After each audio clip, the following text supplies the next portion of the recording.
নমস্কার, আমি কাবেরী বিশ্বাস। আজকে আপনাদের চাকরির ক্ষেত্রে সাকসেসের জন্য আমি কিছু টিপস দিচ্ছি।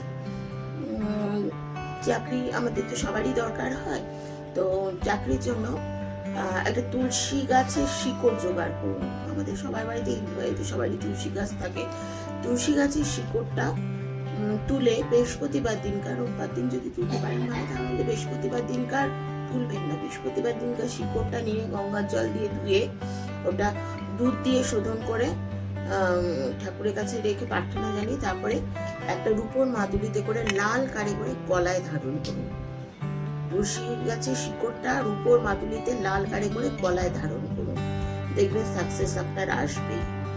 আর আরেকটা হচ্ছে এঞ্জেলিক নাম্বার আছে, যেটা দিনে 3 বার করে 3 টাইম বলতে হবে, 45 বার করে। নাম্বারটা আমি বলছি, আপনারা নোট করে নিন। নাম্বারটা হচ্ছে 5184913198 এটা নীল কালি দিয়ে আপনার বাঁ হাতে বা বাঁ পার্স, যে কোনো বাঁ দিকের পার্সে আপনি এটা লিখে রাখবেন। 5184913198 এটা লিখে রাখবেন, সাকসেস পাবেন।